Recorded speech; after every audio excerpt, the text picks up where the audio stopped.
Hey guys, some stupid sketch show guy here with another prehistoric figure review, and today's prehistoric figure review is going to be about the first figure that I've bought during my time in Arizona. Oh, shit!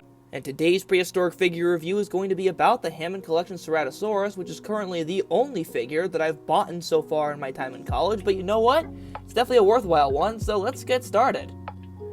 So first up, as always, we got the paint job, and that's definitely going to be the best part of this figure. It is so dead on to the actual Ceratosaurus, it just nails everything perfectly. The red on top, that'll be a critique later on down the road.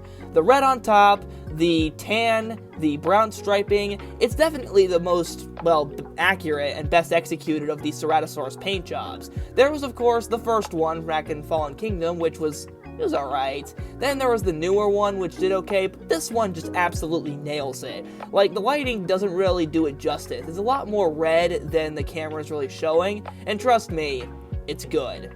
And for that, it gets an 8 out of 10. And next up, after that, we got the posability, which, while I definitely didn't give it a good first impression with it tumbling over mid-sentence, with enough effort, you can get something really nice here. Here's it sort of lurking and kind of looking down at some prey, or having an existential crisis that stares at the wall. Or, if you just rear it up a little bit, it can really stand up tall and, monstrably. This thing looks very dominant, and I'm not even, having the tail touch. This is a pretty cool and very aggressive looking pose, if I say so myself.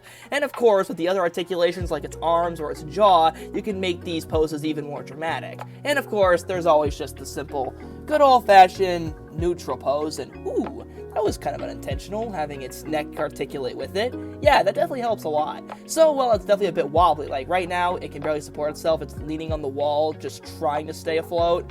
It definitely can be very cool if you're patient enough and you're able to get a stable surface. So for that, I'll give the posability a 7 out of 10. And closely followed by posability is the articulation of the figure, which we have subtly mentioned is very smooth, especially in the leg area, which actually can sometimes be to the figure's detriment, but this smoothness is applied to the rest of the parts of the figure and works a lot better. This tail is nice and wiggly, and also ditches the bendy wire, which is cool at first, but can also, over time, degrade and really doesn't age well. And then we go to the front, where the figure has some pretty nice arm articulation. It took me a little while to figure it out, but once I did, I was just like, sweet. But the part that I immediately fell in love with was definitely the head. Look at how smoothly this thing moves around. This is a stop-motion animator's wet dream, and I feel like I've used that line before, but screw it, it works here. And also the jaw articulation, smooth like butter. Look at this. This is so satisfying to do. I could play with this thing for hours. It's spectacular. I love the head articulation, absolutely. And for that, I'll give the head articulation a good ol', you know what, I'm feeling generous, 8.5 out of 10. And then last, but certainly not least, we got the detail. And you know what, Mattel has really come a long way with these things. Look at this face, look at all those articulated, wait, they're not articulated, they're just scales, they don't move. Hang on, let me try this again.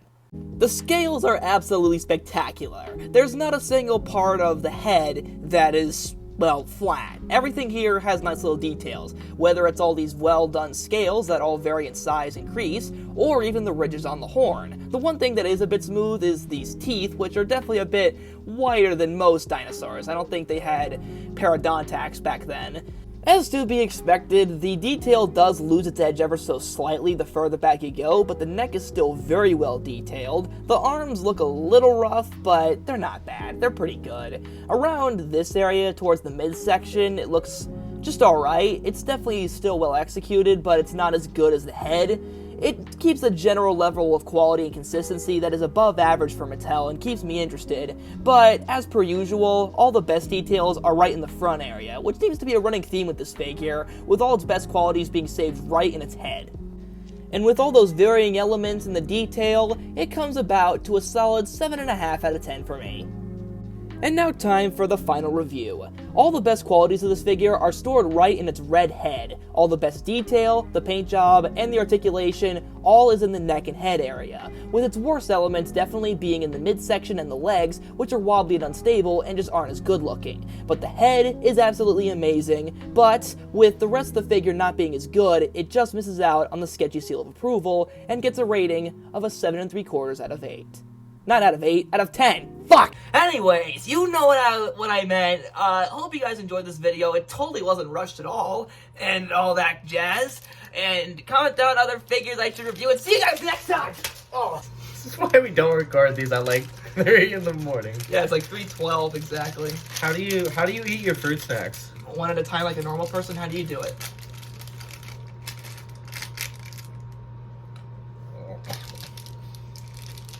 I'm not comfortable living with you anymore. Why not?